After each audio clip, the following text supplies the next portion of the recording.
Some ancient civilizations believed they were already living after the end of something far older than themselves.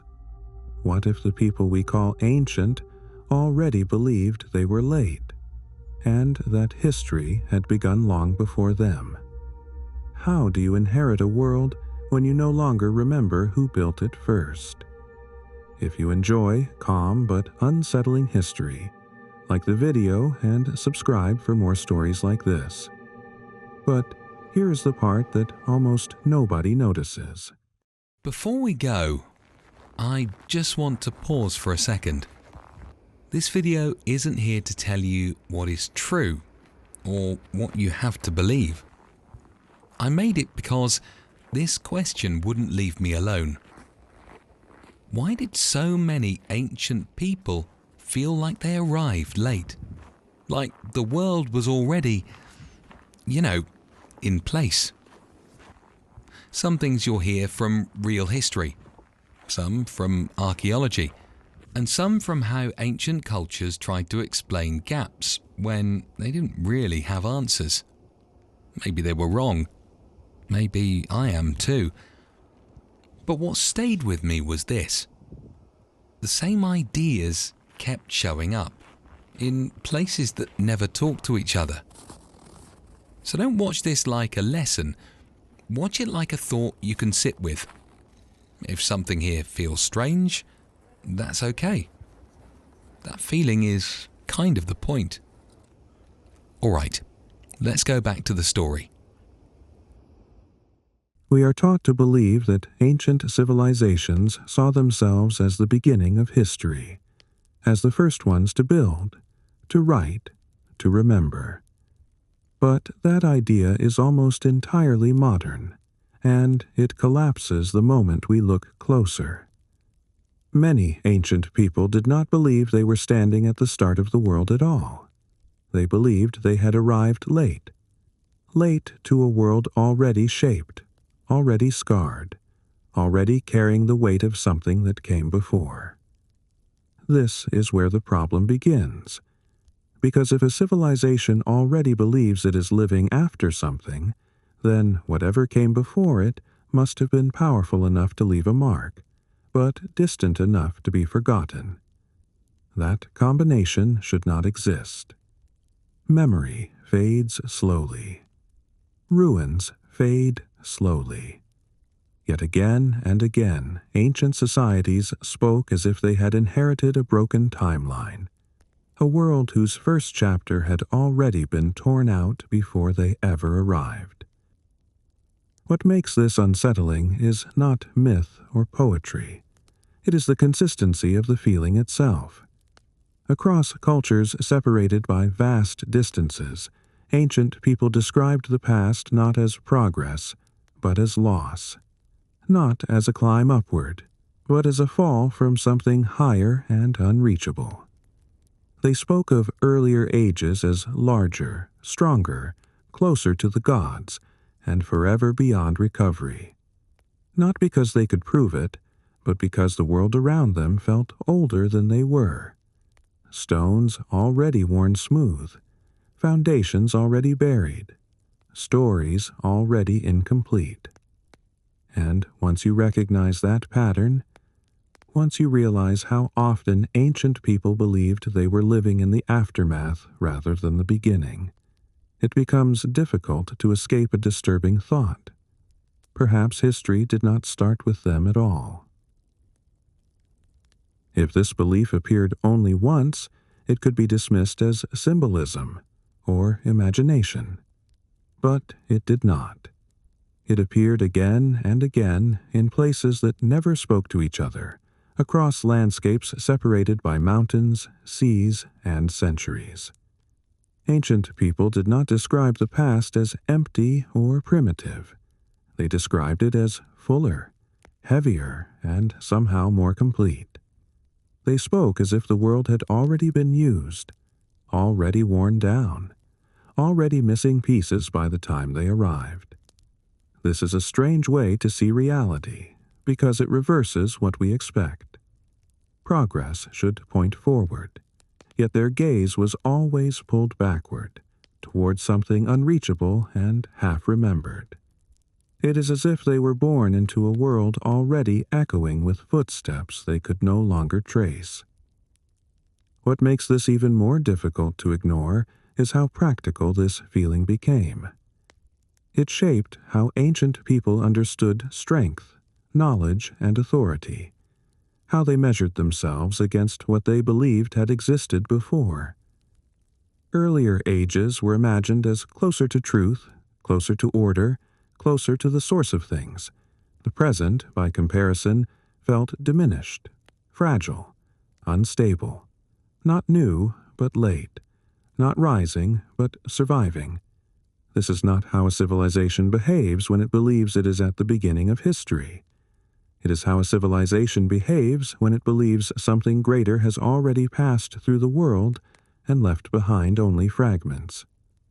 And once that idea takes hold, once the present is seen as an afterimage rather than an origin, the question is no longer whether something came before, but why its memory feels deliberately incomplete.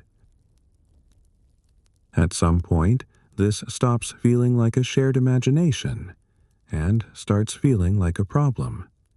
Because beliefs shape behavior, and behavior leaves traces. If ancient people truly believed the past was greater than their present, they did not simply talk about it, they acted on it. They built with reverence, as if copying rather than inventing. They preserved fragments, as if afraid of losing something already slipping away. They looked for foundations beneath foundations, not because they expected to find nothing, but because they believed something had to be there. This is where the pattern quietly crosses a line. A feeling becomes a habit becomes a tradition, and tradition leaves marks in stone, in ritual, and in memory. At that point, we are no longer dealing with myth or poetry. We are dealing with a worldview that shaped how reality itself was handled. And this is where the contradiction sharpens. A civilization that believes it is early behaves with confidence. It expands forward, erases behind, and builds without hesitation. A civilization that believes it is late behaves differently. It hesitates. It preserves. It restores. It searches. It treats the past not as rubble, but as authority. That behavior only makes sense if the past is believed to contain something essential, something missing from the present. Once you recognize this distinction, the question changes again. It is no longer whether ancient people imagined earlier worlds. It is whether they were responding to something tangible that had already vanished.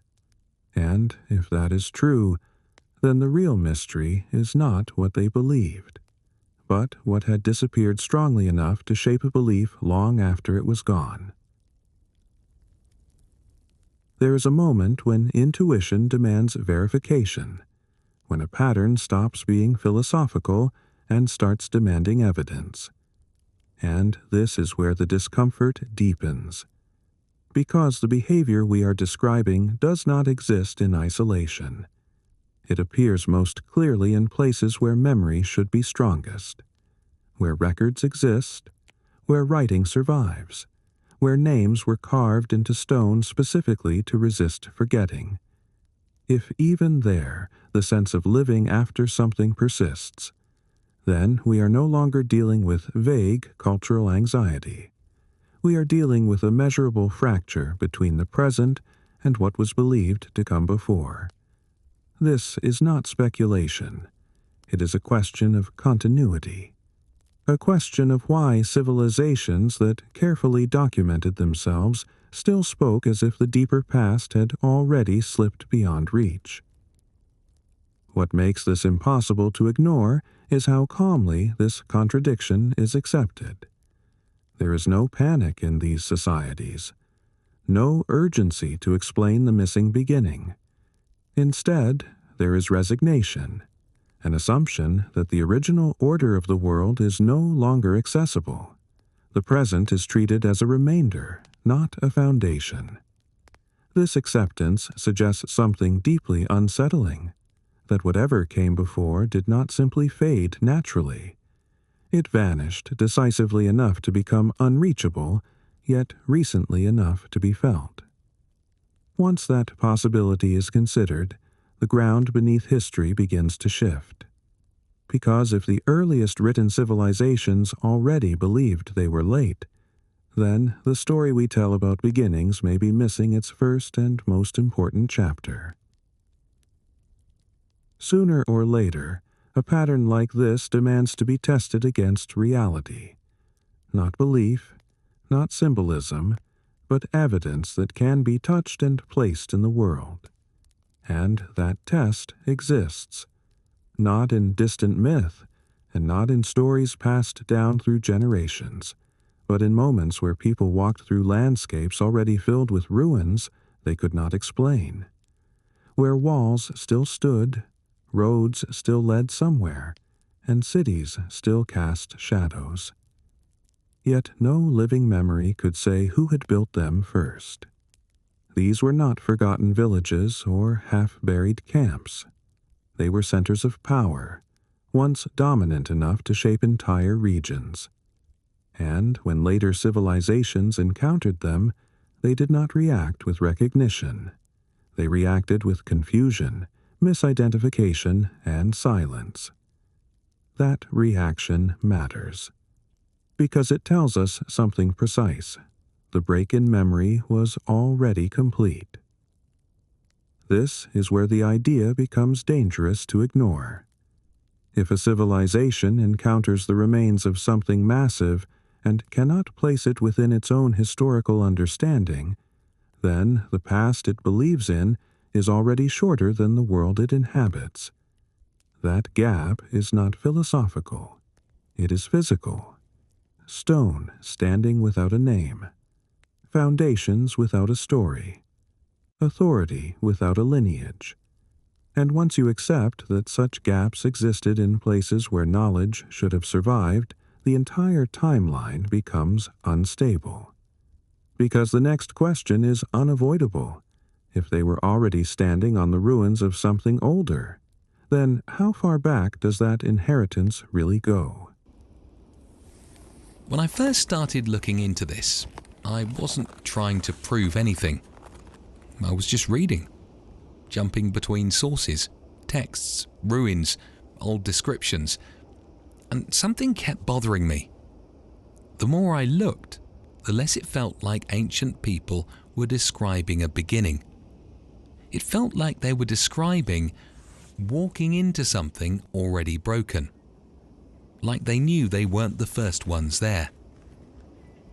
I kept thinking, maybe that's just how myths sound. Maybe I'm reading too much into it. But then I'd see it again, in a completely different culture, telling the same story in a different way. That's when I stopped looking for answers and started paying attention to patterns. I don't know what the explanation is, but I do know this: it didn't feel accidental anymore. When written history finally appears, it does not arrive with confidence. It arrives cautiously. The earliest historians do not describe themselves as standing at the beginning of time, but as standing within it, surrounded by fragments, stories, and echoes they cannot fully verify. They write carefully, distinguishing what they saw from what they were told, and what they were told from what they could no longer confirm. This alone should give us pause, because it reveals an awareness of distance. Even at the moment when history becomes recorded, the past is already layered and uncertain. The world they describe is not clean or new, but inherited, shaped by events that feel older than their ability to trace them. What is striking is how narrow this confidence remains. These early writers are precise when speaking about their own age, but the moment they look further back, clarity dissolves. Timelines blur. names stretch and compress. The past becomes crowded with figures who feel larger than life and places that resist precise description. This is not failure or ignorance. It is a boundary, a visible line where memory stops behaving like record and begins behaving like echo. And that boundary appears far closer to the present than we expect. If even the first historians sensed that the deeper past was already unstable, then the question becomes unavoidable. Were they documenting the beginning of history, or the aftermath of something already lost? Very early on, something subtle begins to happen to the way the past is described. It starts to split. On one side, there is careful attention to detail, cause and consequence, events tied to places that can still be visited. On the other, there is a growing distance, stories that feel older, heavier, and strangely resistant to verification. These two modes exist side by side, not in conflict, but in quiet tension. The recent past is treated as something solid and dependable. The deeper past is treated with caution, reverence, and restraint. Writers signal this shift without fully explaining it. Phrases change. Certainty softens. Language becomes less precise, as if stepping onto unstable ground. This transition matters because it shows us exactly where confidence ends and where something else takes over. What replaces certainty is not confusion, but structure. The distant past is reorganized into eras, ages, and sequences that feel symbolic rather than chronological. Time is no longer measured by records alone, but by decline, loss, and separation. Earlier ages are described as larger than life, closer to order, closer to origin. The present, by comparison, feels diminished, less complete. This is not how history behaves when it is expanding outward from a beginning. It is how history behaves when it is compressing inward from a loss. Once this compression begins, the past stops functioning as a timeline and starts functioning as a memory, fragmented, selective, and shaped by what can no longer be reached. And that shift tells us something crucial. The break did not happen at the edge of myth. It happened inside history itself. As this split between certainty and distance becomes normal, it quietly reshapes how the past is handled. Not emotionally, but structurally. Writers begin to treat recent events as something that can be explained, debated, and corrected, while older events are handled with care, hesitation, and distance. The deeper the past stretches, the less direct language becomes. Sentences soften. Responsibility dissolves. Instead of saying this happened, the wording shifts toward this is said to have happened. That change matters. It reveals an awareness that something fundamental separates the present from the deeper past. Not just time, but access. Knowledge itself seems to thin out the further back one looks. What is striking is that this thinning does not feel accidental. It feels accepted. There is no attempt to aggressively reconstruct the earliest moments, no confidence that the beginning can be fully recovered. Instead, the earliest past is treated almost as a closed space, acknowledged, respected, but rarely entered. This restraint is important because it shows us something counterintuitive. If early historians believed they were witnessing the birth of civilization, they would have pushed backward relentlessly, claiming origins and first moments. But they do not. They stop. They signal uncertainty. They draw a line and refuse to cross it without caution. That behavior suggests that, even at the dawn of recorded history, the past already contained regions that were understood to be unreachable. not because they were mythological, but because something had already broken the chain of memory.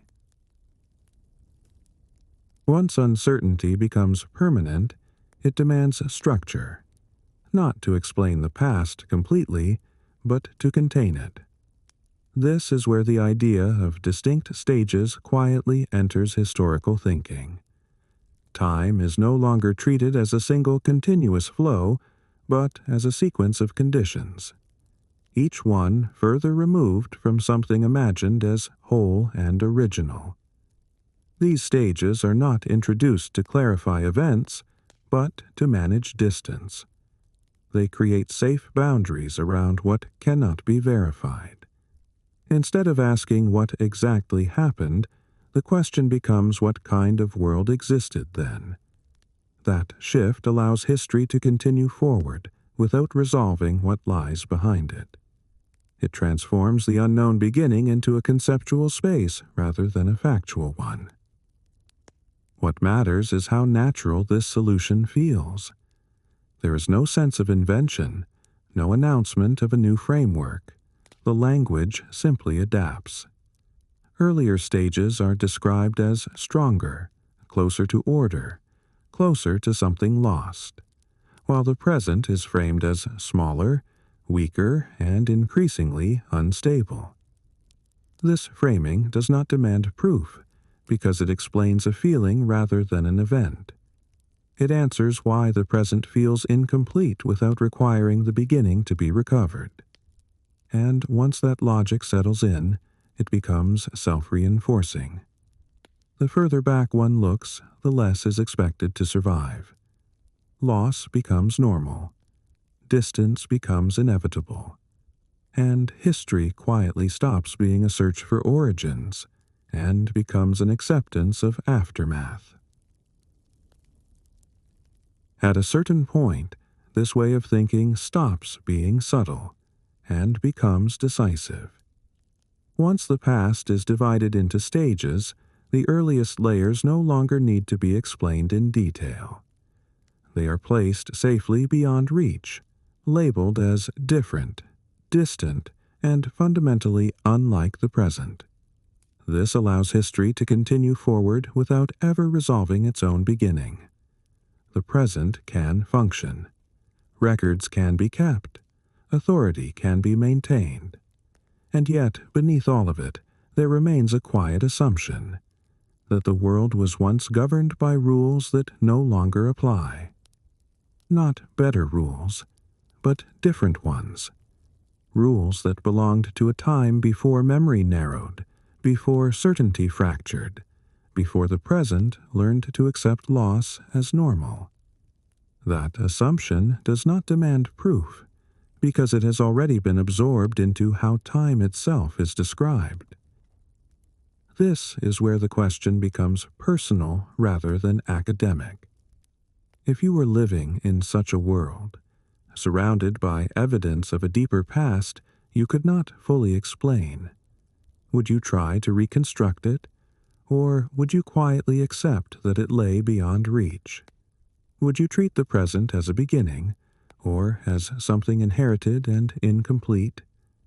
Take a moment and think about it, and if this idea resonates, leave a comment with your answer, and share this video with someone who enjoys questioning history in calm but unsettling ways. Because what comes next is not speculation. It is the moment where this way of thinking becomes visible in the past itself, and leads us directly into the ages before memory.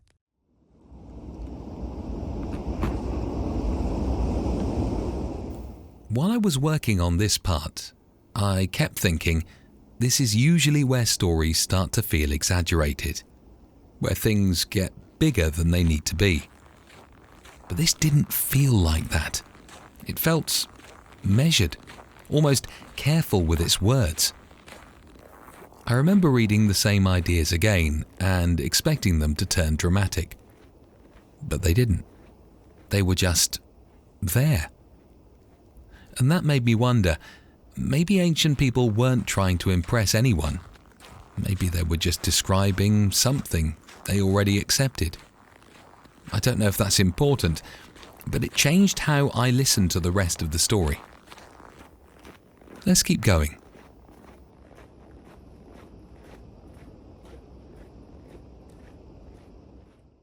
At this stage, the idea of earlier worlds is no longer vague or emotional. It becomes organized.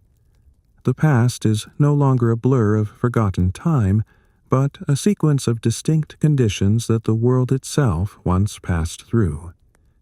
These are not described as simple periods or eras. They are described as fundamentally different states of existence. Each age carries its own weight, its own rules, its own relationship to order and decay.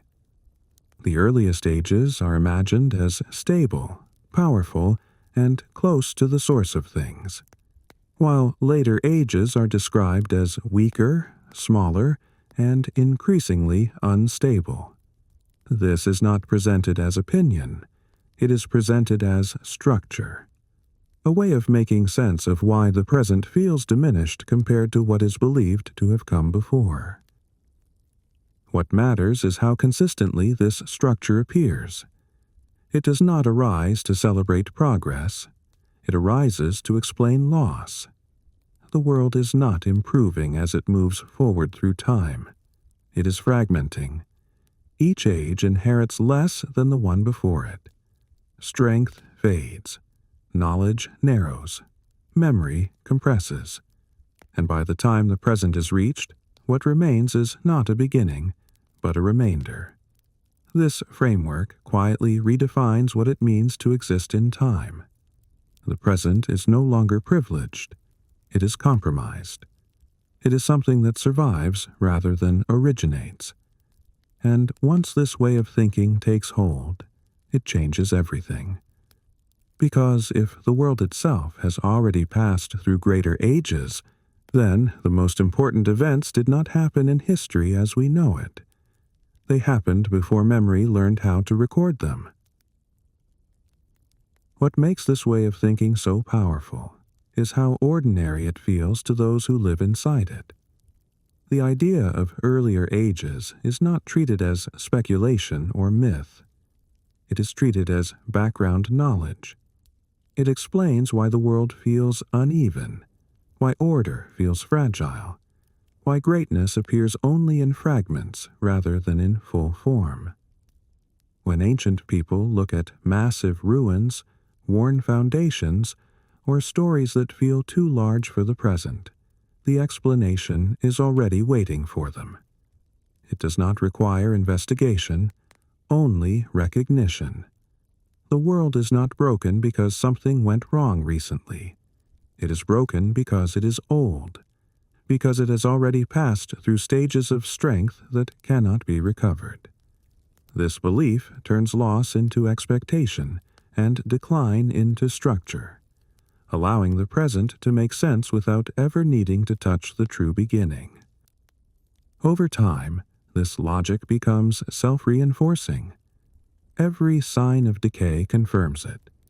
Every missing record supports it. Every story that cannot be fully explained is placed gently into an earlier age, where proof is no longer required. This is how a worldview protects itself. It does not argue, it absorbs. And once absorbed, it changes how people move through time. The present becomes something to endure rather than something to perfect. Preservation becomes more important than creation. Memory becomes selective, careful, and restrained. This is not the mindset of a civilization discovering itself for the first time. It is the mindset of a civilization that believes it is living among leftovers, and has learned to treat what remains as sacred precisely because it cannot be replaced. As this worldview settles, it begins to distort scale itself, not just time, but proportion. The earlier ages are not imagined as slightly better or more refined. They are imagined as fundamentally larger. Structures are described as heavier, wider, and more durable. Figures from the distant past are remembered as taller, stronger, and closer to the forces that shaped the world.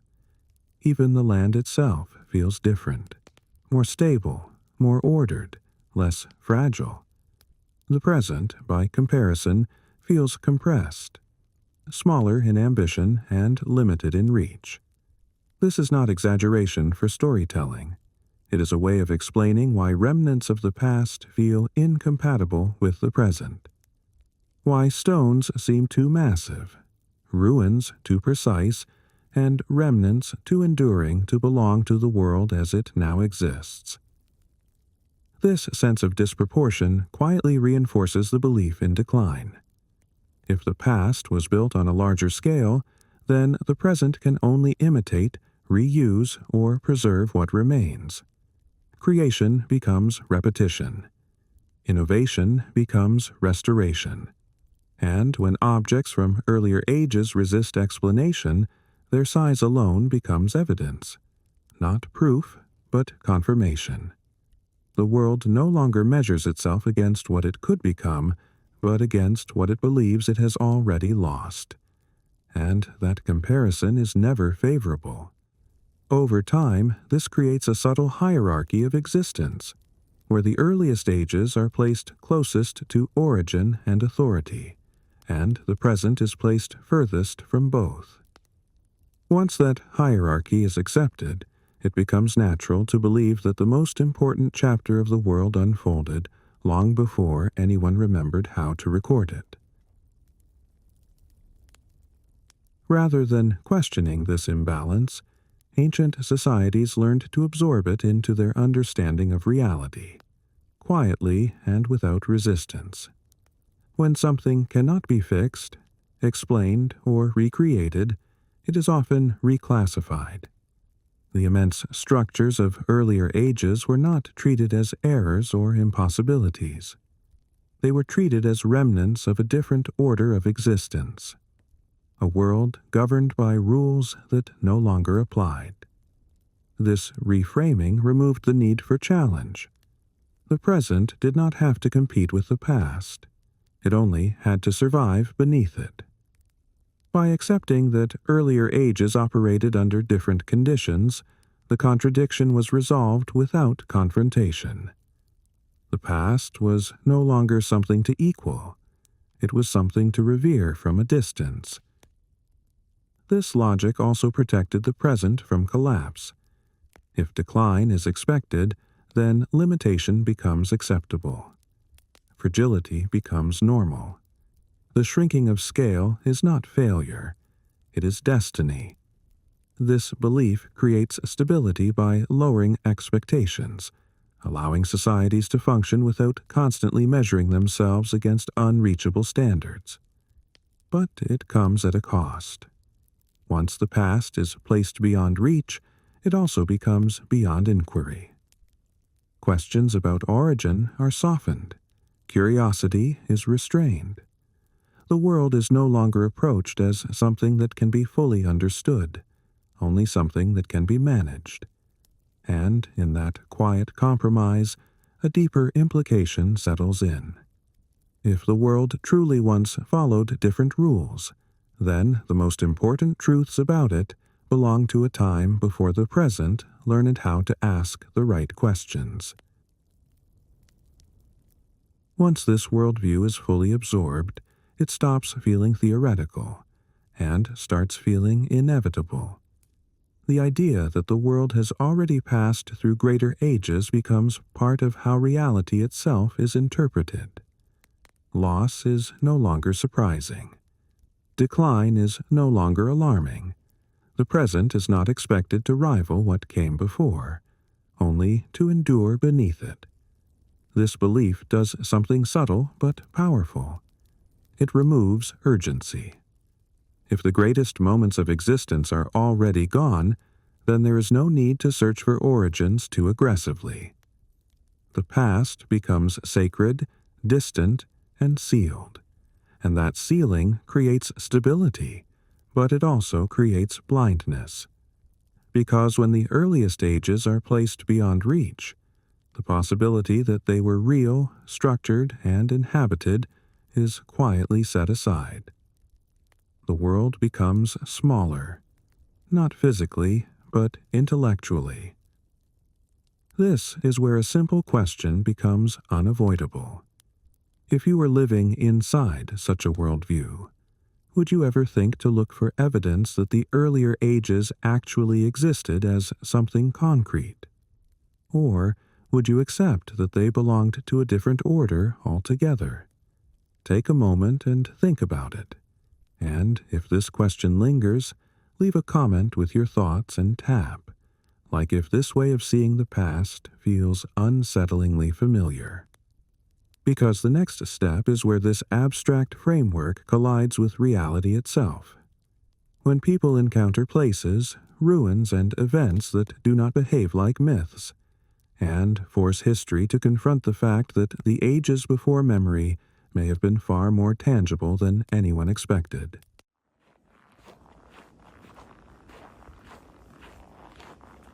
At this point, I remember thinking maybe I should stop digging for a while. Not because I found answers, but because the questions started stacking up. Every time I thought I understood something, another detail didn't fit. Different cultures, different languages, different continents, but the same quiet assumption underneath, that they weren't starting from zero.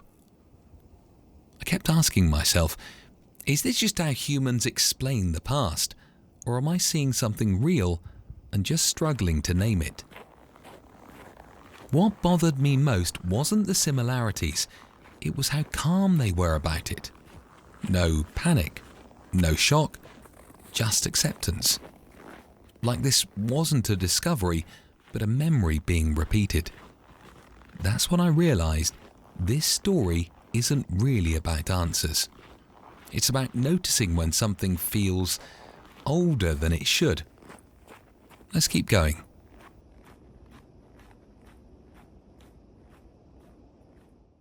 At some point, belief is no longer enough, and explanation is forced into contact with the physical world. People travel, march, settle, or pass through regions that are supposed to belong to their present, and instead find themselves surrounded by structures that do not fit. Cities without founders, walls without stories, foundations so massive and precise that they resist casual dismissal. These places are not hidden or mythical. They are visible, reachable, and undeniably real. And yet, when encountered, they produce hesitation rather than recognition. The names are uncertain. The builders are misattributed. The purpose is guessed at rather than remembered. This reaction is important because it reveals a limit, not of imagination, but of memory itself. What follows is not panic, but confusion layered with acceptance. These ruins are acknowledged, even respected, but rarely understood. They are absorbed into the landscape as inherited features rather than explained creations. Travelers describe them briefly, then move on. Chroniclers note their presence, then soften their origins. The past, once again, is pushed backward rather than confronted.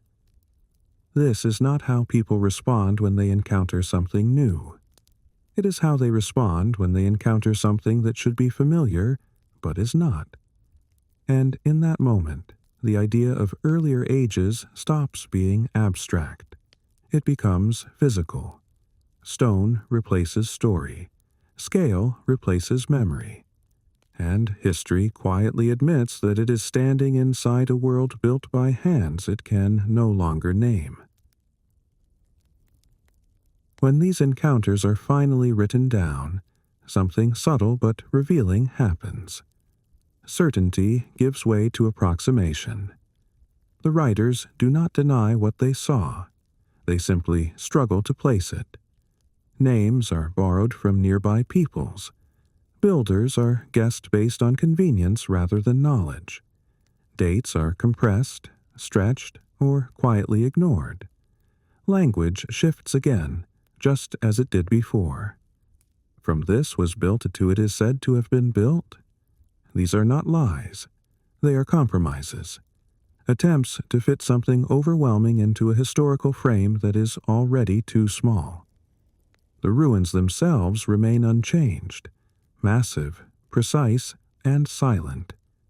But the explanation bends around them, reshaping reality to protect continuity. What makes this dangerous is how effective it is. Once a structure is misattributed, it becomes easier to forget entirely. A false explanation is more comfortable than an unanswered question. Over time, these guesses harden into tradition. The wrong names become accepted names. The wrong timelines become official timelines. And with each repetition, the distance between the present and the true origin grows wider. This is how memory does not merely fade.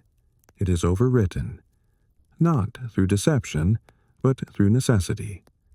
Because acknowledging that a civilization does not recognize the builders of the world it inhabits creates instability.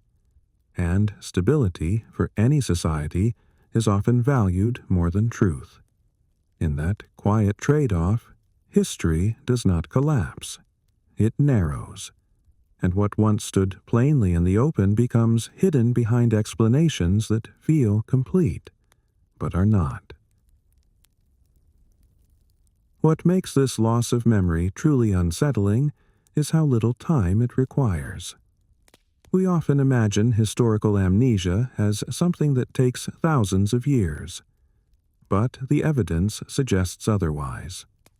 Entire systems of power, administration, and identity can vanish from understanding within only a few generations. Names survive without meaning. Structures survive without context. Functions dissolve, leaving only form behind. A city that once governed vast territories can become a silent landscape feature, its purpose reduced to speculation. This does not happen because people stop caring. It happens because continuity breaks. When institutions fall, when records stop being copied, when languages shift even slightly, memory collapses inward. And once that collapse begins, it accelerates quietly without warning. This realization forces an uncomfortable recalibration. If such enormous losses of knowledge can occur so quickly, then the boundary between history and prehistory is not fixed. It is fragile.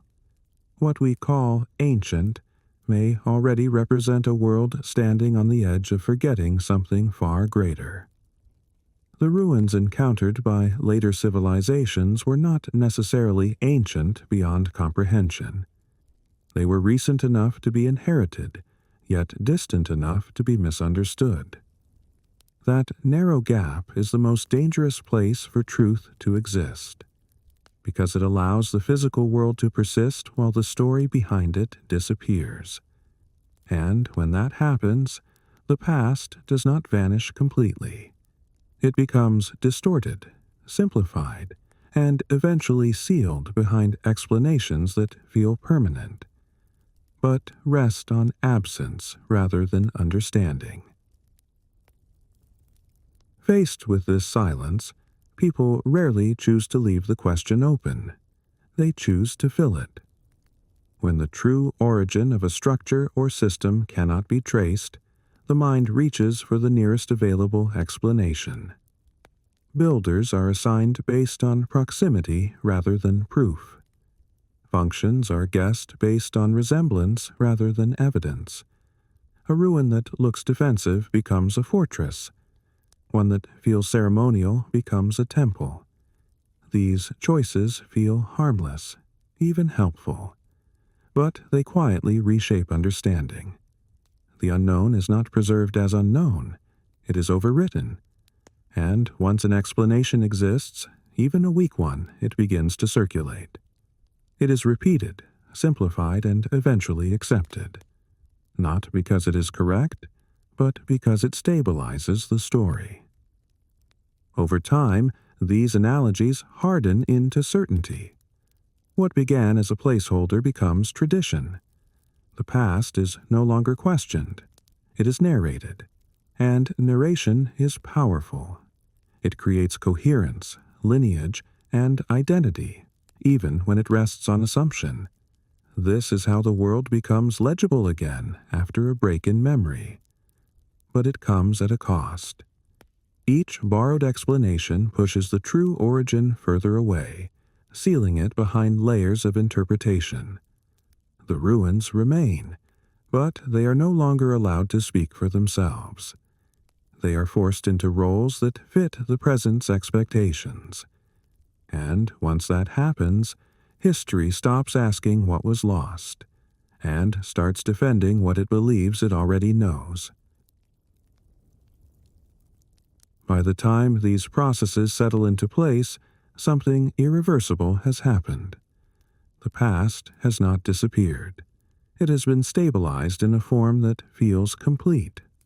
Names exist, functions exist, stories exist, and because they exist, there is no longer pressure to look deeper.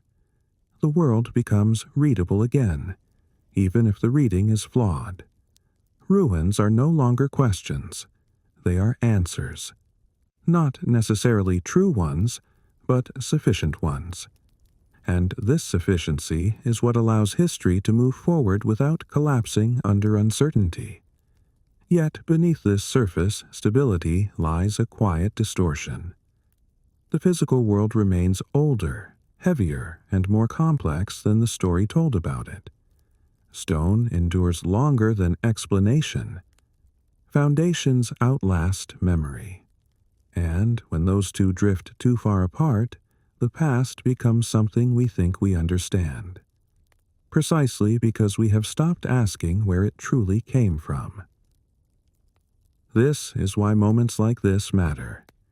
They reveal how easily inheritance can be mistaken for origin, how quickly survival can be mistaken for creation, and how a civilization can live inside the remains of something older without ever realizing it.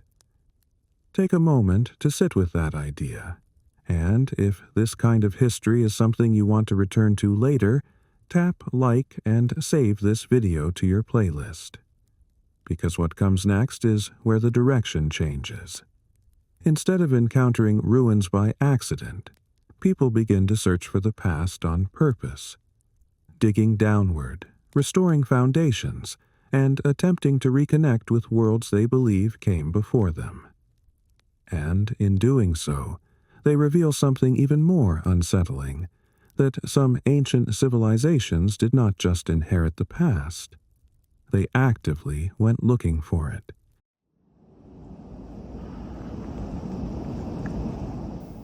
I remember sitting with this part for a while.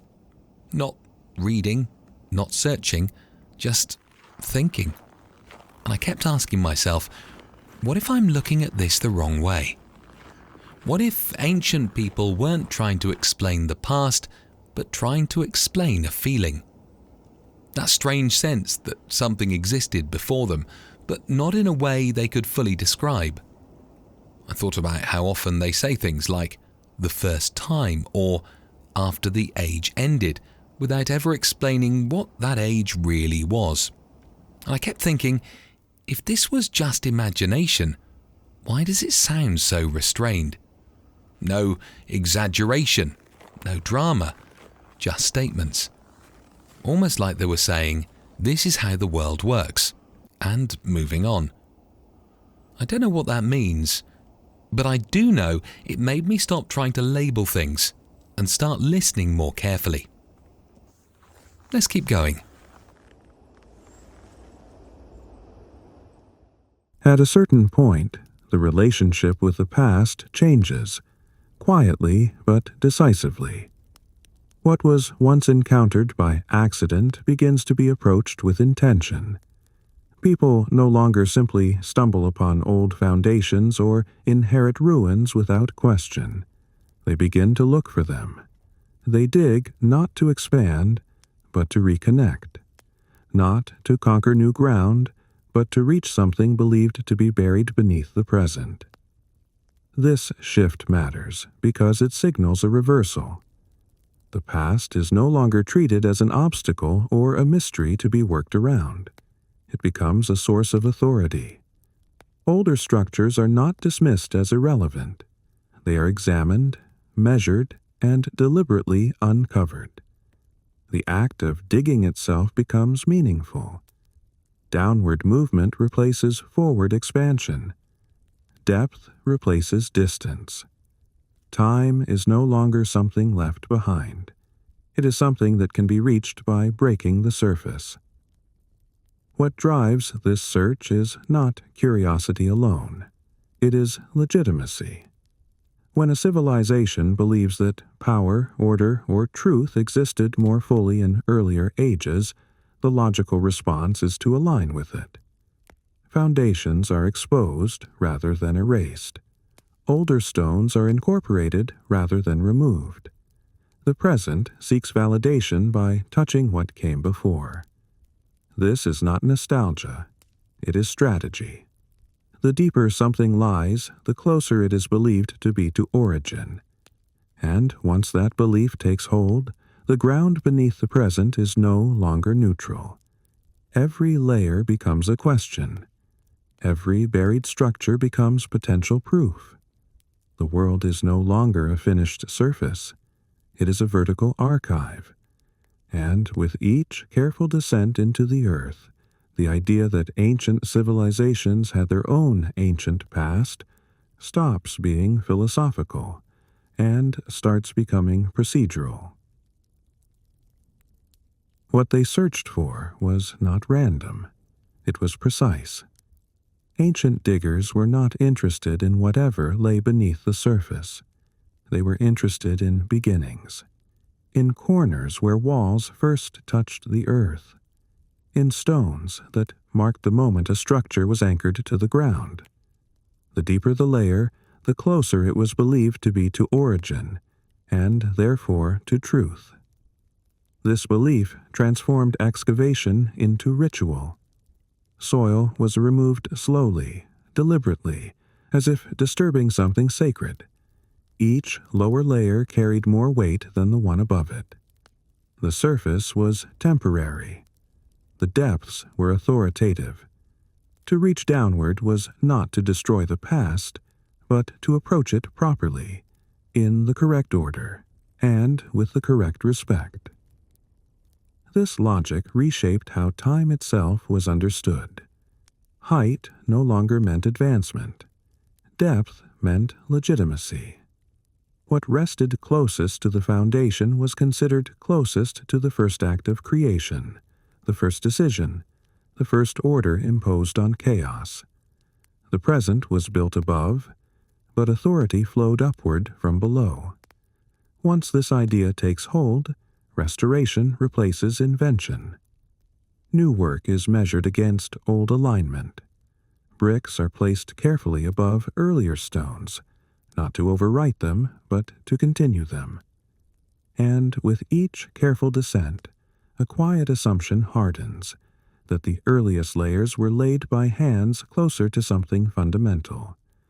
Not merely older, but nearer to the source. In this way, digging becomes more than archaeology. It becomes a method of reconnecting with a world believed to be more complete than the one that remains. When something was finally found at the deepest level, it was rarely treated as new information. It was treated as confirmation. A name carved into stone, a symbol pressed into clay, a mark placed deliberately at the point where structure met earth. These were not surprises. They were expected. The presence of an inscription at the lowest layer did not feel accidental. It felt correct, as if the foundation itself was meant to speak. The deeper the mark was found, the closer it was believed to be to origin and therefore to authority. This is why surface records mattered less. They could be altered, replaced, or copied. But what was placed at the foundation was assumed to belong to a time when order was first established, before corruption, before decline, before memory fractured. This belief shaped how discoveries were interpreted. Finding an ancient name did not prompt questions about who else might have come before it. It ended the search. The foundation inscription became a boundary, a stopping point. Whatever lay beneath it was assumed either non-existent or irrelevant. In this way, the act of uncovering the past was both revealing and limiting. It reached backward, but only so far. The deeper truth was not sought endlessly. It was sealed at the moment a credible origin was identified, and yet this creates a quiet tension, because the logic assumes that the earliest visible mark represents the true beginning. It assumes that the deepest stone is the first stone, and once that assumption is made, the possibility that something existed even earlier, something that left no readable mark, is quietly dismissed, not disproven, just placed beyond consideration. Once a foundation was identified and accepted, it did not remain neutral. It became useful. What had been uncovered as confirmation of origin was quickly absorbed into systems of authority. The past was no longer just something to be understood. It was something to be claimed. A name found at the deepest level became a seal of legitimacy. A symbol carved into foundational stone transformed into proof of rightful succession. Power no longer flowed only from the present. It was drawn upward from the depths. This gave rulers, priests, and institutions a powerful advantage. By aligning themselves with what was believed to be the earliest order, they positioned their authority as inherited rather than constructed. The deeper the reference, the stronger the claim. And once that logic took hold, searching the past became inseparable from controlling it. This is where reverence turns into management. Excavation is no longer driven solely by curiosity or respect. It is guided by purpose. What is uncovered is framed carefully. What does not fit is ignored or left buried. Restoration replaces examination. The goal is no longer to understand what existed, but to ensure continuity between the present and a chosen version of the past. This creates a powerful illusion of unbroken order. The world appears stable, ancient, and sanctioned by time itself. But that stability rests on selection, on deciding which layer represents truth and which layers can be forgotten. And once the past is filtered this way, it becomes difficult to tell whether ancient civilizations were truly uncovering their own ancient history, or quietly shaping it into something they needed it to be. Over time, this relationship with the past settles into something even more deliberate. What was once uncovered to establish legitimacy begins to be protected, curated, and preserved. Certain objects are removed from circulation. Certain stones are no longer built over but set aside.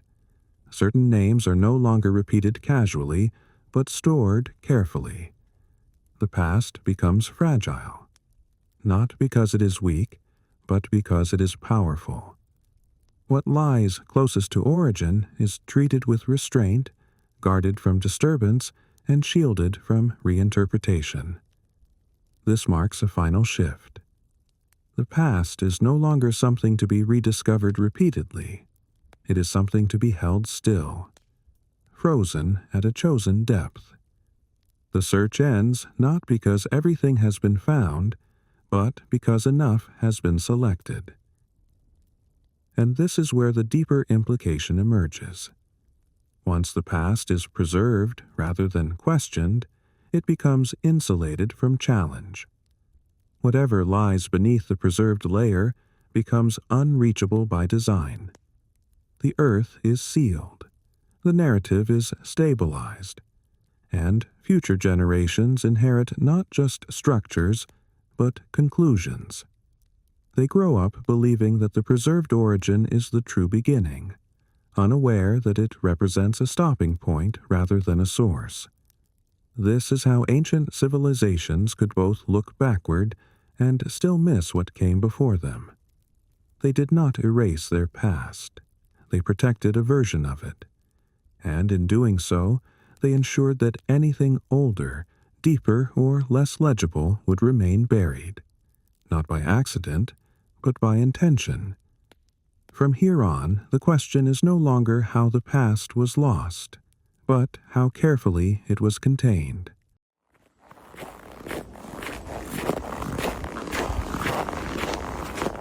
At this point, not bored, not confused, just tired. Because every direction I looked, it kept leading back to the same place. I remember thinking, maybe this is where I stop. Not because it's wrong, but because it's heavy.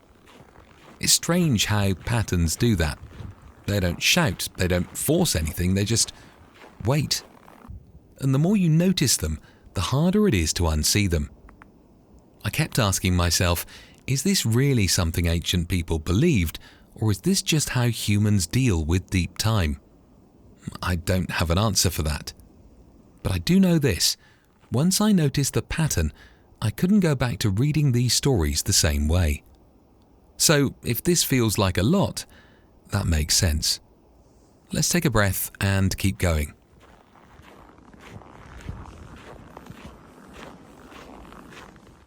Eventually, this careful preservation turns into something more deliberate: investigation. Not the kind driven by curiosity alone, but by responsibility. Certain ancient societies did not merely inherit ruins or protect old foundations. They attempted to understand them. They looked at what remained and asked not "what is this for?" but "who placed it here first?" This shift is subtle but profound. The past is no longer only a source of authority. It becomes a subject of study. Excavation becomes methodical. Restoration becomes precise. And the deeper layers are approached not with fear, but with expectation. These people believed that the truth of their world was embedded beneath their feet, waiting to be uncovered carefully, correctly, and in the proper order. What makes this moment extraordinary is that it happens long before modern ideas of history or archaeology exist. There is no concept of scientific dating, no standardized method of verification, yet there is intention. Layers are distinguished. Foundations are traced. Earlier constructions are identified as belonging to different times, different rulers, different orders of existence. The past is no longer flat. It is stratified. And that awareness changes everything. Because once a civilization understands that the ground beneath it contains multiple pasts, it accepts a radical idea, that its own age is only one layer in a much deeper sequence. At that point, ancient civilizations are no longer just aware of history. They are aware that history itself has a history, and that realization opens a door that cannot easily be closed. In one ancient society, this impulse to study the past became unusually explicit. Here, rulers did not treat older structures as anonymous inheritances. They treated them as problems to be solved. Foundations were traced deliberately. Earlier building phases were identified and separated from later ones. The goal was not simply to restore what stood above ground, it was to reach the original layer where meaning was believed to reside. This required patience, organization, and a willingness to admit that the present did not fully understand the world it occupied. The act of digging became thoughtful rather than opportunistic.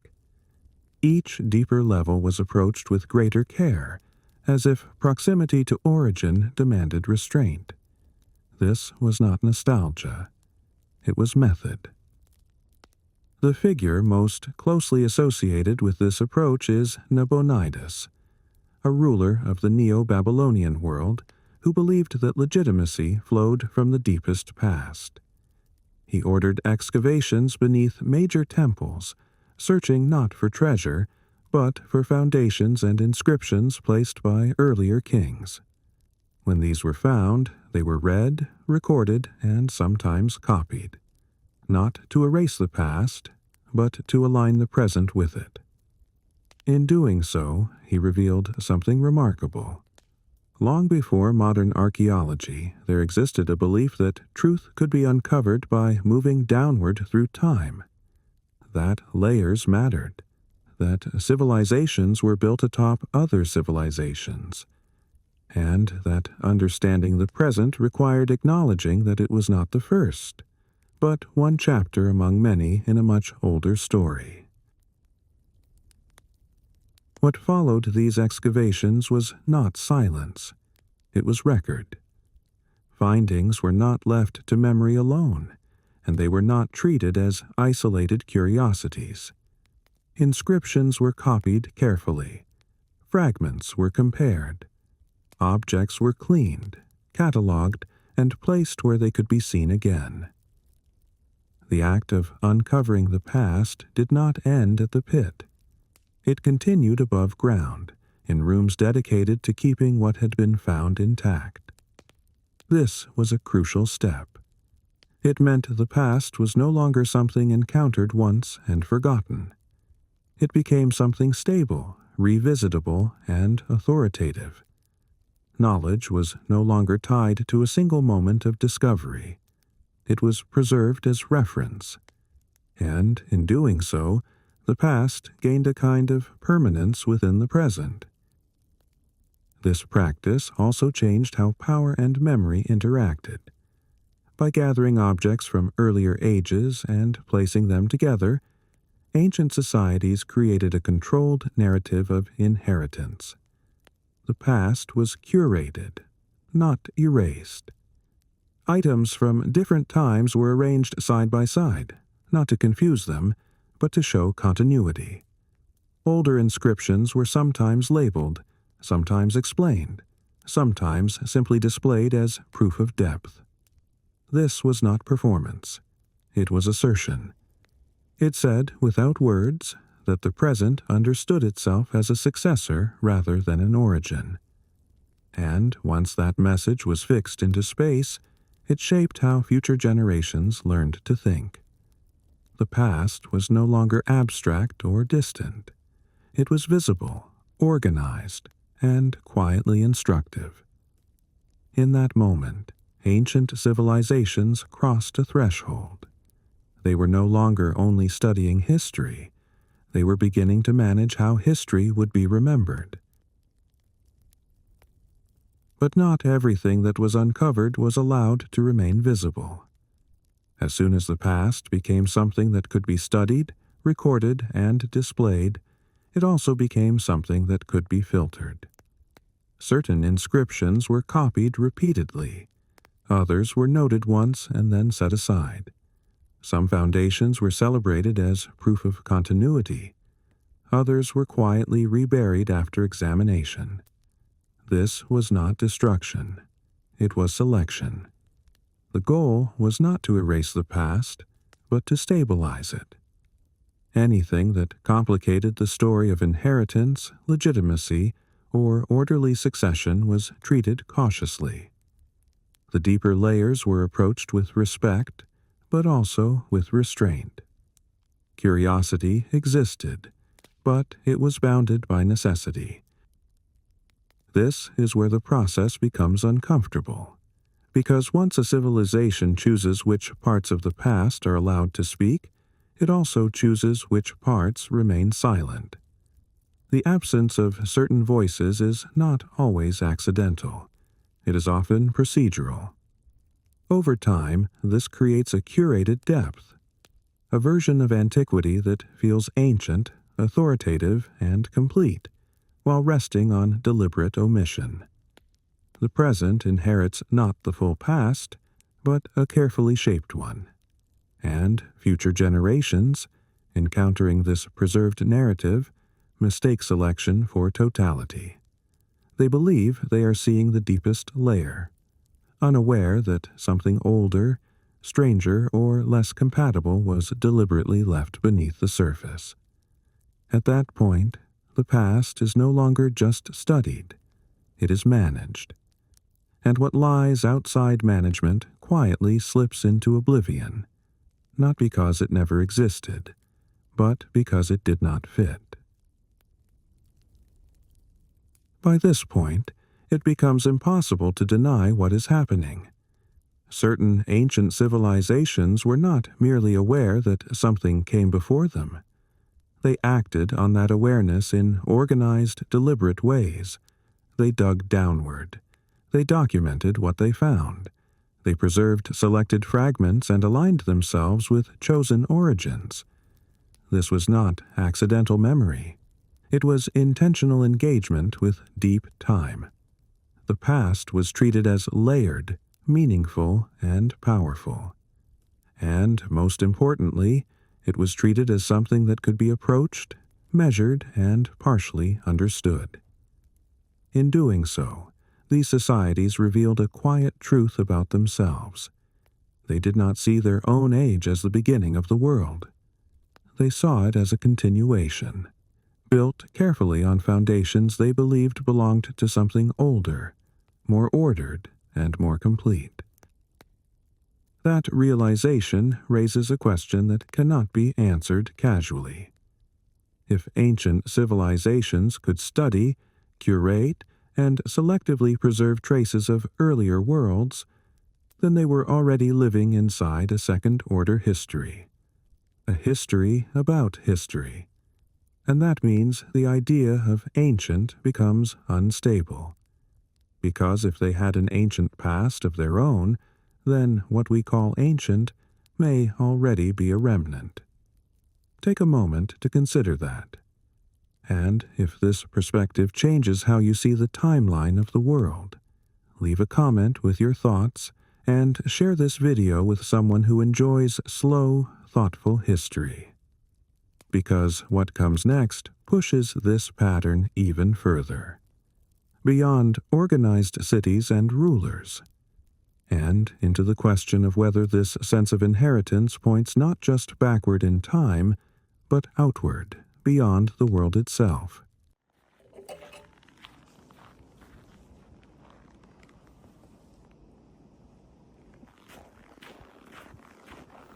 Somewhere around here, not about the story anymore, but about the feeling it leaves behind. Because this isn't the kind of idea that hits you all at once. It builds quietly, in the background, and at some point, you either feel it or you don't. I kept thinking, maybe that's the real test. Not whether it's true, but whether it resonates. So I'm curious, not about what you think, but how this feels to you right now. If something here feels familiar or strangely heavy, you can leave a comment. Not to explain it, just to acknowledge it. All right, let's keep going.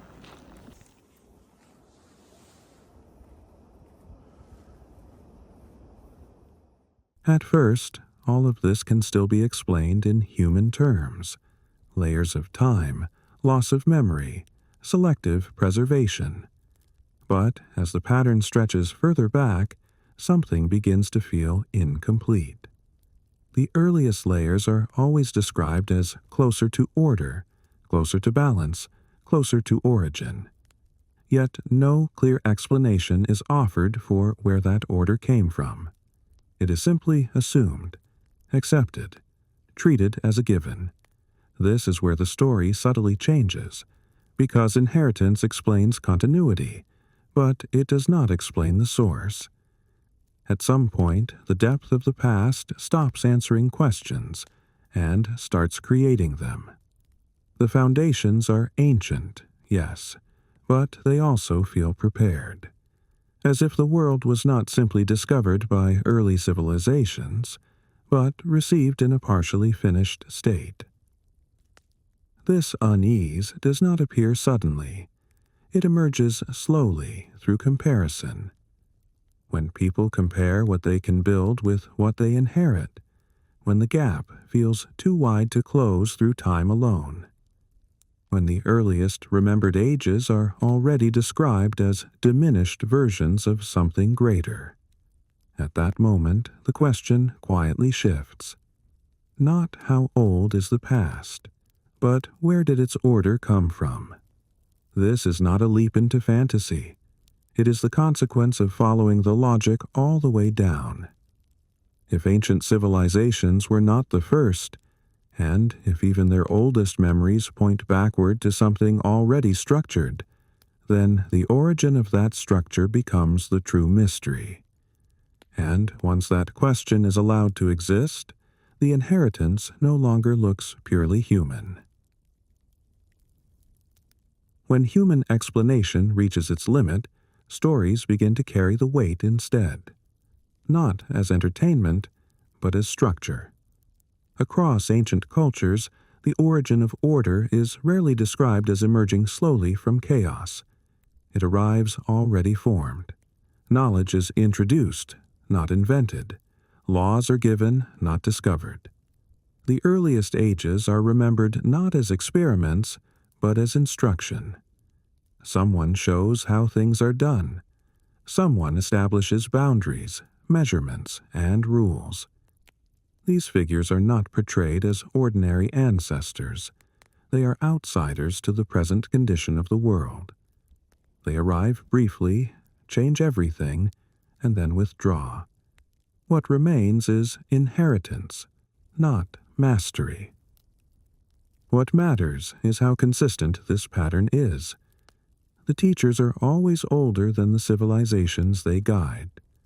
They are always associated with the beginning of order, not its decline. And they are always positioned between the world and something beyond it. This is not coincidence. It is narrative logic responding to a gap. When the past feels too complete to be accidental and too distant to be remembered, explanation moves upward.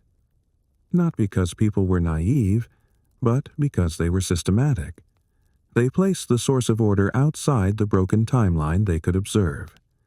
The present inherited the results, but not the process.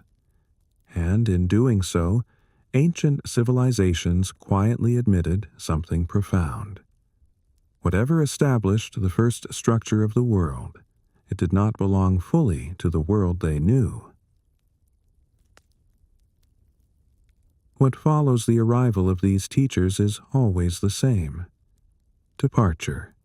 They do not remain to govern, to build endlessly, or to adapt with the world they shape. They leave. Sometimes gradually, sometimes suddenly, but always decisively. And this departure is not framed as abandonment. It is framed as necessity. The world they leave behind is described as no longer capable of sustaining the same order. The rules change. Balance weakens. What was once held together begins to fragment. This pattern is not emotional or dramatic. It is structural. The teachers belong to a different phase of existence, one that cannot persist indefinitely within the present condition of the world. Their absence is not a failure. It is a transition. After they are gone, the tone of the world shifts. The age that follows is smaller, harsher, and more unstable. Knowledge must be remembered instead of received. Structures must be maintained instead of perfectly aligned. Authority must be enforced instead of assumed. This is why the post-teacher world always feels diminished, not because humans suddenly forget how to live, but because they are now operating without direct access to the original source of order. What remains are instructions without instructors, systems without calibration, foundations without renewal. Over time, these inherited systems drift, degrade, and fracture, and yet the memory of the teachers remains precise, not as individuals, but as a boundary. A line between a world that functioned differently and the one that struggles forward in its absence. That boundary is not mythological. It is explanatory. It tells ancient civilizations why the past feels unreachable, why greatness appears behind them rather than ahead, and why the inheritance they live within never quite fits the world they are forced to maintain. What is often misunderstood is how these stories functioned within ancient thought. They were not told to inspire wonder. They were told to explain mechanics. Why the world had rules that no one remembered setting. Why order existed before memory. Why the deepest foundations seemed aligned to principles no living generation could recreate. In this framework, teachers from beyond were not symbols of imagination. They were placeholders for a missing cause. When direct explanation failed, narrative stepped in to preserve coherence. The world could remain intelligible, even if its origin could not be directly accessed. This was not superstition. It was structural reasoning under constraint. Because of this, the stories remained remarkably stable. Details changed, names shifted, imagery adapted to local culture, but the core function endured. Someone came before. They established order. They withdrew. The present inherited the result. This pattern allowed civilizations to live inside a world that felt older than them without collapsing into confusion. It answered the question of why things work without answering who built everything first. And in doing so, it quietly reframed humanity's position. Humans were not founders of the system. They were custodians of it. Temporary managers of something far older than their own memory. Once this role is accepted, the idea that ancient civilizations had their own ancient past stops being radical. It becomes necessary, because without it, the world itself stops making sense. What gives this model its weight is not any single story, but repetition. Across distant cultures that never met, never shared language, and never coordinated belief, the same structure quietly appears. The world begins ordered. Knowledge arrives rather than emerges. Teachers come, establish balance, and leave. What follows is decline, fragmentation, and inheritance. The names differ. The imagery shifts. But the logic remains intact. This consistency matters because coincidence rarely survives scale. When the same explanation emerges independently in multiple places, it suggests that it is responding to something real, not imagined. Something observed, not invented. The stories do not demand belief. They demand recognition.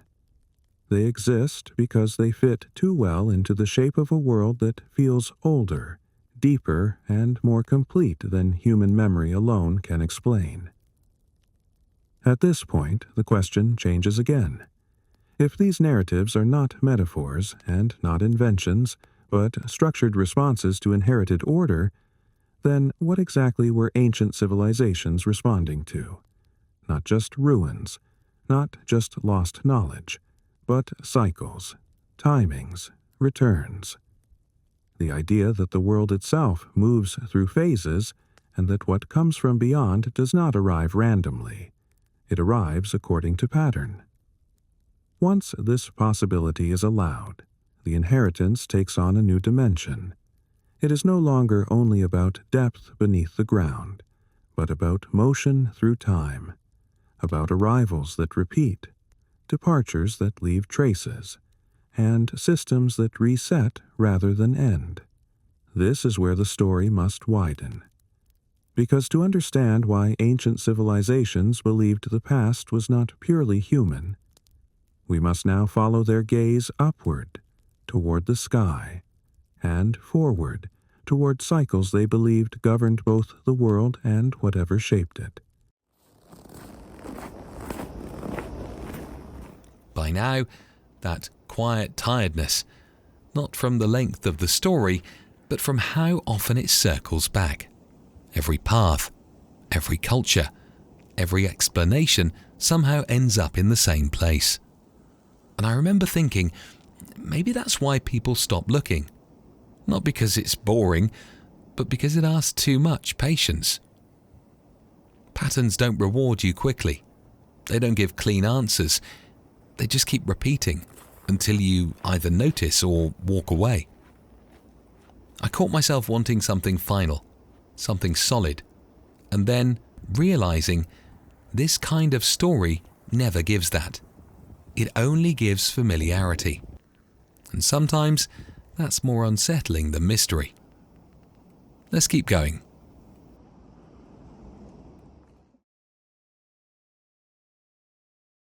For ancient civilizations, the sky was never background.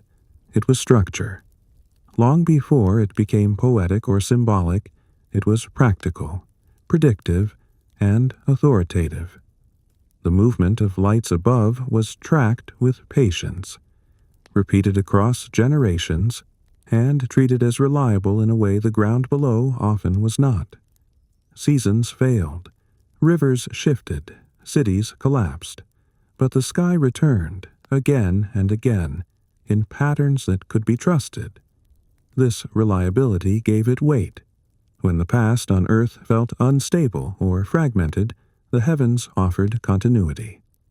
What moved above appeared older than any ruin, and more consistent than any memory. Over time, this relationship hardened into logic. If order existed before human record, and if that order repeated predictably, then its source was not buried in the soil. It was written across the sky. This is why cycles mattered more than moments. Singular events could be forgotten or misinterpreted, but cycles returned on schedule. The sky did not just mark time, it enforced it. Certain alignments signaled renewal. Others warned of transition, collapse, or reset. These were not treated as metaphors. They were treated as instructions embedded into the structure of the world. When ancient people looked upward, they were not searching for gods in abstraction. They were reading a system they believed governed both arrival and departure. And once that belief took hold, the inheritance of the world took on a new meaning. The past was not only beneath their feet, it was above their heads, moving, repeating, and reminding them that what had come before might also come again. Over time, these repeating movements above begin to mean more than harvests or weather. They begin to define fate. Certain cycles are associated with stability, others with disruption. Long observations reveal that not all returns are gentle. Some alignments coincide with periods of growth and cohesion, others with fragmentation, collapse, and silence. This realization changes how history itself is interpreted. Civilizations are no longer seen as rising and falling randomly. They are understood as moving in rhythm with forces beyond the ground they stand on. When the sky shifts, the world below follows. This belief does not emerge from fear, it emerges from pattern recognition. When memory on Earth breaks, the sky becomes the archive that remains intact. This is why the idea of return becomes both reassuring and dangerous. If order once arrived from beyond and then withdrew, then it could arrive again. But arrival implies consequence. Renewal is never neutral. It reshapes what exists, often violently. Ancient people did not look to the sky expecting rescue. They looked expecting change. Some cycles promised restoration of balance. Others warned of cleansing, resets, or endings disguised as beginnings. These were not abstract prophecies. They were expectations built on long observation. And once the sky is understood as a clock rather than a ceiling, the past becomes dynamic rather than distant. What happened before is not locked away. It is scheduled, and that possibility transforms inheritance into anticipation. The world is not only something that was given once, it is something that may be given again when the cycle completes. Not everything in the sky returns gently or often, and ancient observers knew the difference. Some lights moved predictably, tracing paths that could be learned within a lifetime. Others appeared rarely, arriving without familiarity, and leaving behind disruption rather than rhythm. These were not seasonal markers. They were generational events. Too slow to be remembered clearly, too infrequent to be integrated into routine, yet powerful enough to reshape expectation. When such objects appeared, they were treated with caution. Records became terse. Language became careful. The emphasis shifted from measurement to warning. What mattered was not precision, it was remembrance. A sign had returned that did not belong to the everyday order of the sky. This rarity created a dangerous gap. When a phenomenon repeats only after many generations, memory fractures between appearances. The first witnesses record what they can, the next inherit fragments, the next reinterpret. By the time it returns again, the original context is diluted, mythologized, or sealed behind symbolism. And yet, the sky itself remains consistent. It does not forget. It does not adapt to human timelines. This asymmetry is crucial. It means that some forces governing the world operate on clocks longer than civilization, longer than language, longer than trust in continuity. When ancient people noticed this, the inheritance gained a new dimension. The past was no longer just layered beneath the ground. It was embedded in cycles that exceeded memory. And if those cycles once coincided with arrivals, changes, or resets, then forgetting them was not safety. It was vulnerability. Over time, these rare returns are no longer treated as isolated anomalies. They are woven into a deeper framework. When something appears in the sky only once in many lifetimes, it cannot be remembered through routine. It must be remembered through meaning. Ancient observers begin to associate these returns with earlier ages, not because they resemble the past visually, but because they feel like interruptions of the present order. The world shifts. Stability weakens. Old patterns resurface briefly, then disappear again. This rhythm encourages a powerful conclusion.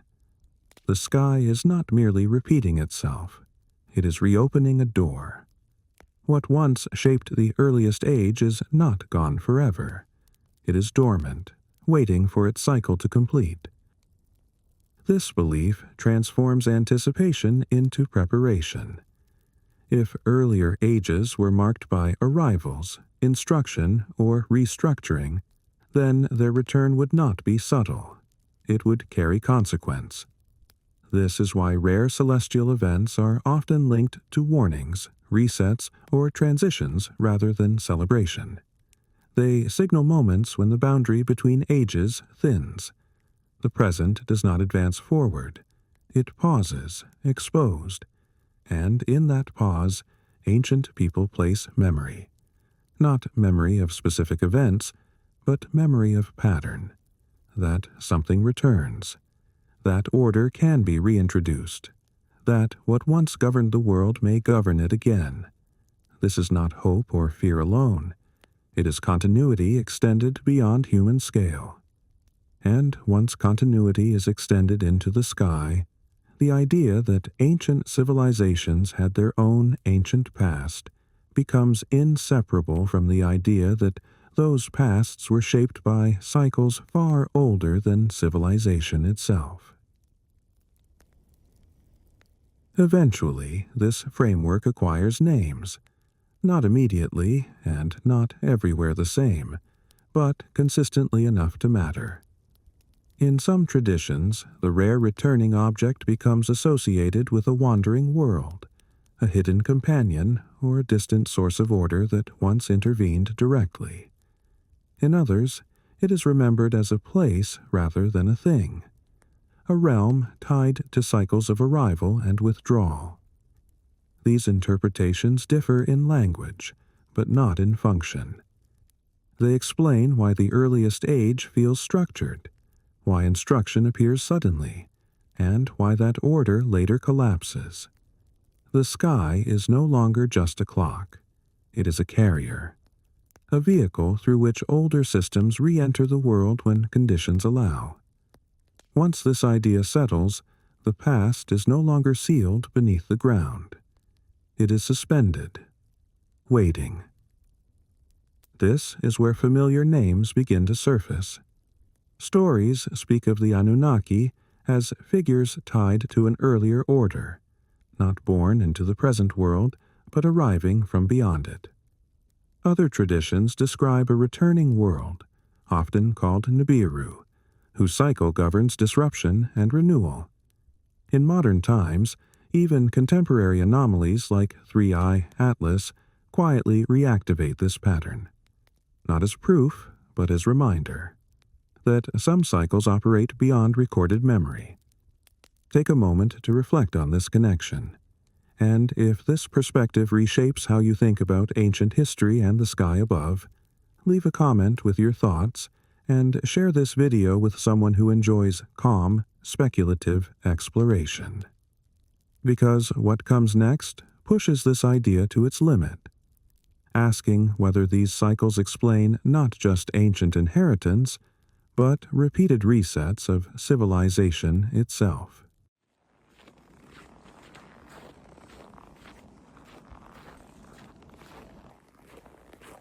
Somewhere around here. Not scared, just uneasy. Because the story stopped feeling distant. It stopped feeling ancient. I remember thinking, this isn't just about what people believed back then.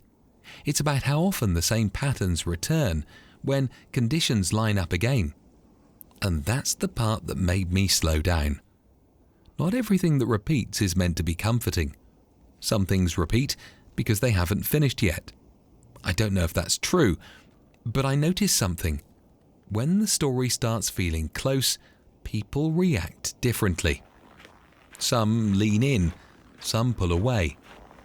If you've felt that shift, even just slightly, you can leave a comment. Not to explain it, just to say you noticed it too. Alright, let's move on.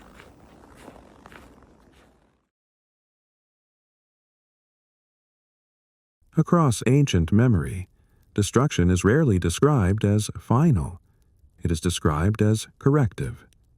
The world does not simply collapse and disappear. It is interrupted, washed, burned, shaken, or darkened, and then allowed to continue. This distinction matters, because an ending implies failure, but a reset implies design. The stories do not focus on total annihilation. They focus on survival fragments, small groups, preserved knowledge, chosen lineages. The world is damaged, not erased. And when it returns, it is quieter, simpler, and less complete than before. What emerges is never a true beginning. It is a remainder. What makes this unsettling is how consistent the logic remains. The reset is never random. It is never meaningless. It arrives when imbalance reaches a threshold, when order drifts too far from its original state. And, crucially, it is often framed as something that has happened before and will happen again. This transforms catastrophe into cycle. The past is not a straight line toward progress, it is a series of compressions. Each reset removes excess, erases unstable structures, and leaves behind only what can endure. Civilization does not restart from zero. It resumes from depth. And if this is true, then the ancient belief in earlier, greater ages is no longer symbolic. It is a practical memory, a warning encoded into story. Because in a world governed by cycles, forgetting what happened before does not protect the future. It guarantees repetition. When ancient cultures describe these resets, the language narrows into a familiar set of forces: water, fire, and darkness from above. These are not random elements chosen for drama. They are the only forces capable of reshaping the world at scale, quickly, decisively, and without negotiation. Water washes away surface order, erasing boundaries and returning the land to a raw state. Fire consumes structure, purifying through destruction and leaving only what cannot burn. Darkness interrupts orientation itself, breaking time, direction, and certainty. These forces appear again and again, not as punishment, but as mechanism. The world is not destroyed because it is evil. It is reset because it has drifted. And the reset always arrives from outside normal human control. What links these forces is not mythology. It is perspective. None of them originate from human action. They descend, they arrive, they overwhelm, and just as importantly, they withdraw. After the waters recede, after the fires fade, after the darkness lifts, the world remains, altered, quieter, reduced. Civilization does not rebuild upward immediately. It stabilizes first. Memory narrows. Complexity shrinks. What survives becomes foundational. This is why ancient people associate resets with the sky rather than the ground. Because the trigger is never internal. It is external, cyclical, and indifferent to intention. Once this logic is accepted, catastrophe stops being meaningless. It becomes timed, expected, remembered not as chaos, but as sequence. And if resets follow sequence, then the question is no longer whether they happened before, but whether the next one is already embedded in a cycle older than history itself. What ancient people were really describing was not disaster, but inversion. Time itself was believed to bend, pause, and then restart from a different position. The end of an age was not the last moment on a line. It was a turning point in a cycle. When the sky shifted, the rules governing the world shifted with it. Calendars broke. Lineages ended. Orientation was lost. And then, slowly, a new rhythm emerged. This is why resets are remembered as moments when the world felt unfamiliar, even to those who survived. The land was the same, but its meaning had changed. The past no longer pointed forward. It folded inward, becoming unreachable except through fragments and story. This belief explains why ancient cultures rarely imagined the future as endless progress. Instead, they imagined return. Not repetition of events, but repetition of condition. When a cycle completed, the world did not move forward. It re-entered an earlier state under new constraints. Memory thinned. Knowledge fragmented. Authority reset. The survivors were not founders of a new age. They were caretakers of what remained. And this is why resets are always paired with teaching moments in ancient stories. After the world turns, guidance is needed again. Structure must be reintroduced. Order must be recalibrated. Once this logic is accepted, history becomes circular rather than linear. And if history is circular, then the greatest events do not lie ahead of us. They lie behind us, waiting to return when the cycle closes again. One detail remains remarkably consistent across these accounts. Humanity is never portrayed as the trigger. People suffer, adapt, rebuild, but they do not initiate the reset. The cause always descends from above. The sky darkens. The sun behaves strangely. The stars shift or disappear. Time itself seems to lose its orientation. This framing is not symbolic humility. It is logical placement of agency. Ancient people understood the limits of human power. Floods that swallow continents, fires that alter climates, darkness that interrupts cycles of life. These are not consequences of politics or warfare.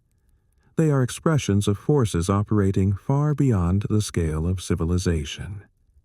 By placing the trigger in the sky, ancient cultures were not deflecting blame. They were acknowledging proportion. This perspective also explains why preparation mattered more than prevention. If the reset cannot be stopped, it can only be anticipated. Signs must be watched. Cycles must be remembered. Knowledge must be preserved in forms that can survive interruption. This is why astronomical observation, calendar keeping, and mythic memory converge so tightly in ancient cultures. They are not separate domains. They are parts of the same survival strategy. The sky tells when the world will change. Story tells what happens when it does. Together, they form a system for enduring what cannot be controlled. And once this system is recognized, the resets stop looking like failures of civilization. They look like scheduled transitions in a world governed by rhythms older than humanity. Rhythms that ancient people believed would return, whether remembered or not. When all of this is placed together, a quiet conclusion emerges. Civilization is not treated as a permanent state of the world. It is treated as a phase, a condition that appears, organizes itself, accumulates complexity, and then yields to forces beyond its control. The resets do not target culture specifically. They target excess, imbalance, and drift. What survives is not what is greatest, but what is simplest and most adaptable. This is why ancient people never describe the world as ending forever. They describe it as changing hands. The age closes. The rules invert. And what remains is passed forward into a narrower future. In this view, progress is not guaranteed. Continuity is conditional. This realization reframes everything that came before. The ruins beneath the ground, the preserved fragments, the stories of teachers and departures, the cycles written in the sky. They are not separate mysteries. They are parts of a single system. A system in which civilizations rise knowing they are not first, and fall knowing they will not be last. Once this is understood, the ancient belief in earlier worlds stops sounding mythic. It sounds cautious, practical, almost administrative. The past is not distant because it is primitive. It is distant because it has already been reset multiple times. And if that is true, then the most dangerous assumption any civilization can make is that it exists outside the cycle. From here, the question is no longer whether resets happened before, but how close the world may already be to the next turning of the clock.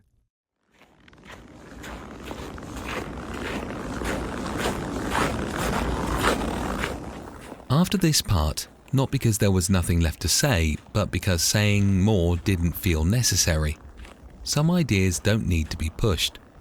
They need space. I remember thinking, maybe this is where people usually rush. They try to explain everything. They try to connect all the dots. But sometimes, connecting too much breaks the shape of the story. So, I just sat with it, letting the pieces stay unfinished. Not every question needs an answer right away, and not every silence is empty. Some of them are just waiting. Let's take that quiet with us and keep going.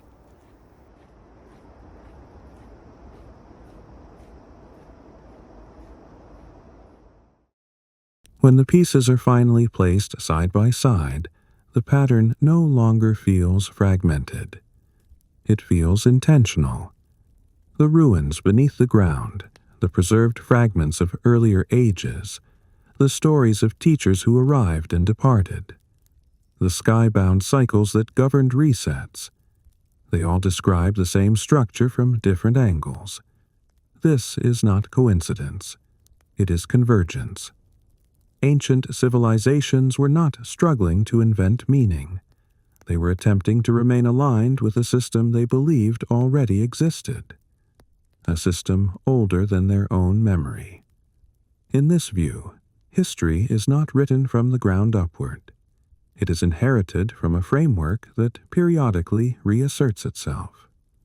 Civilization emerges during stable intervals, organizes itself, and then yields when the larger cycle turns again. What matters here is restraint. Ancient people did not claim mastery over this cycle. They acknowledged dependence on it. They built calendars rather than weapons against it. They watched the sky rather than attempting to control it. They preserved knowledge not to dominate the future, but to survive it. This posture reveals something essential. The cycle was not imagined as an enemy. It was imagined as a regulator, something that corrected drift and restored balance, even if the correction was severe. Once this idea is accepted, the ancient belief in earlier, greater ages becomes coherent. Those ages existed during different phases of the same cycle. And the reason they feel unreachable is not because they are fictional, but because the cycle moved on, leaving behind a reduced version of the world that could only remember fragments of what came before. Within this structure, familiar names stop behaving like characters and start behaving like roles. The figures remembered as Anunnaki are not presented as creators of existence, nor as invaders from nowhere. They function as intermediaries, agents that appear when a cycle reaches a threshold, introduce structure, calibrate systems, and then withdraw when balance is restored or conditions change. Their arrival coincides with instruction, measurement, and organization, not conquest. Their departure coincides with fragmentation, memory loss, and decline, not annihilation. In this reading, the stories are not asking us to believe in personalities. They are describing a process, a mechanism by which order is periodically reintroduced into a world that drifts over time.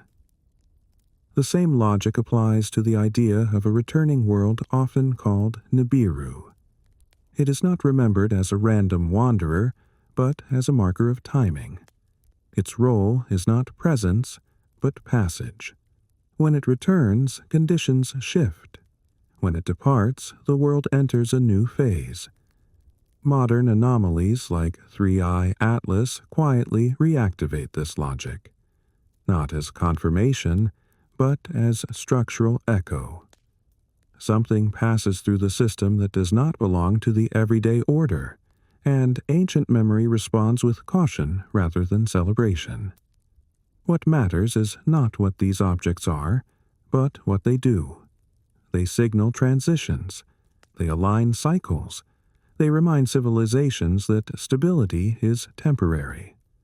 Once this framework is seen clearly, the ancient narratives stop asking for belief.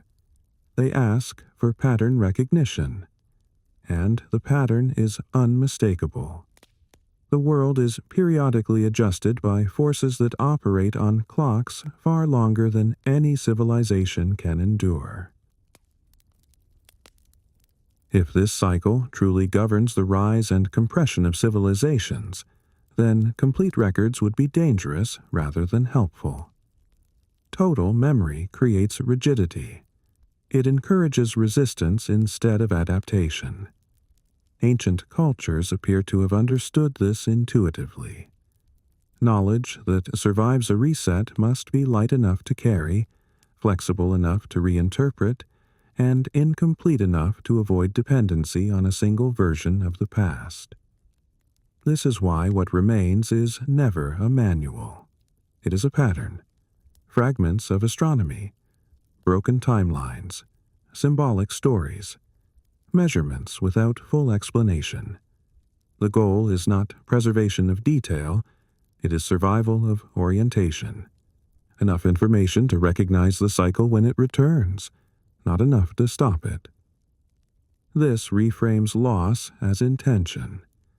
When libraries burn, inscriptions vanish, and lineages collapse, it does not always represent failure. Sometimes it represents selection. What persists is what can be rediscovered quickly. What disappears is what would anchor a civilization too tightly to an age that is already ending. Fragmentation forces reinterpretation. It prevents stagnation. Each new civilization must rebuild understanding rather than inherit certainty. And in doing so, it remains adaptable to the next correction. This is why ancient knowledge often feels deliberately incomplete. Not because it was primitive, but because it was shaped to endure interruption. Once this is understood, the silence in the record stops being mysterious. It becomes procedural.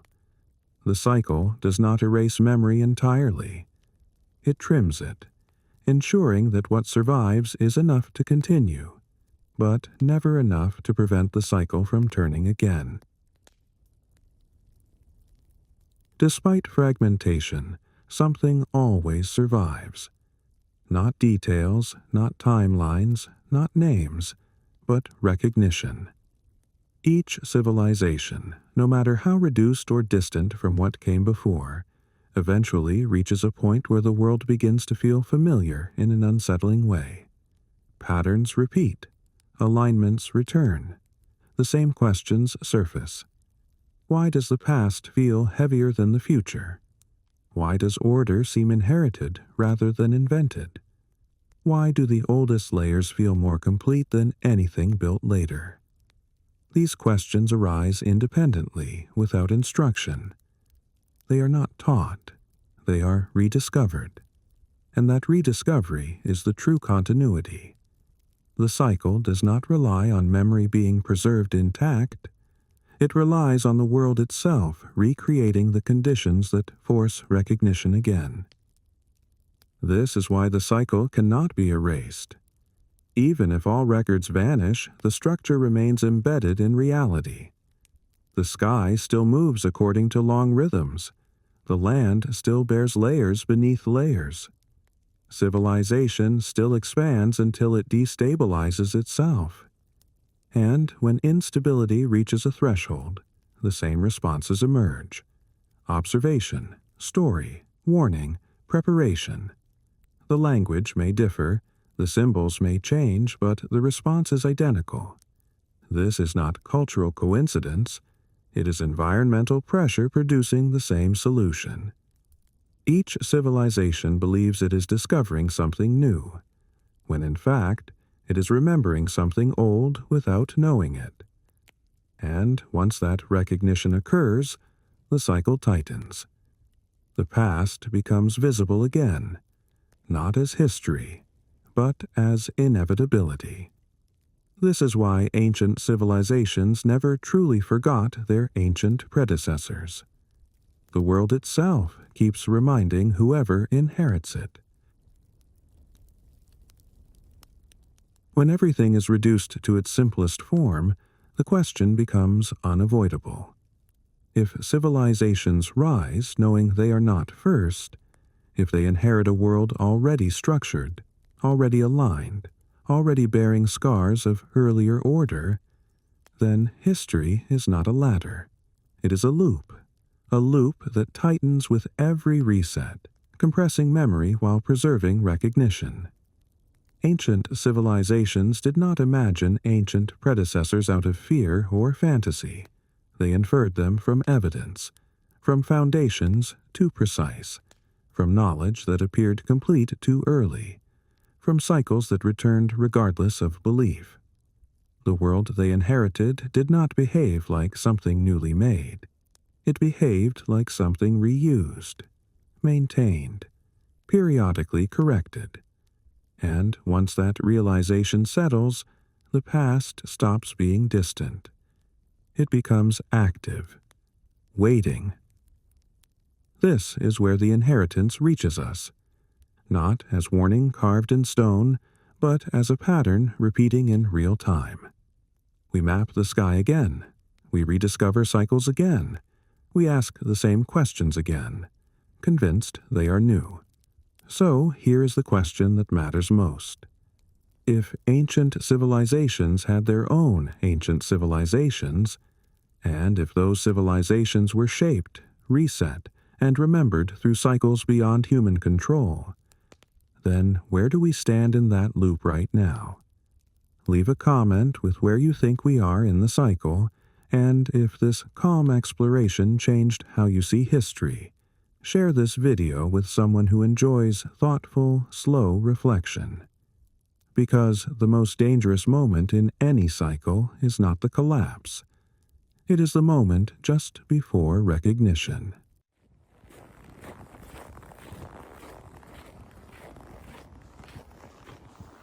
Before we end this part, I just want to say this quietly. I don't know what the right conclusion is, and honestly, I'm not sure there needs to be one. Some stories aren't meant to close. They're meant to stay with you, in small ways. I kept thinking, if this video leaves you with anything, it's probably not an answer. It's a question you'll carry for a bit. If that happened, even just slightly, you can let me know in the comments. Not to explain it, not to argue, just to mark the moment. All right, let's finish this.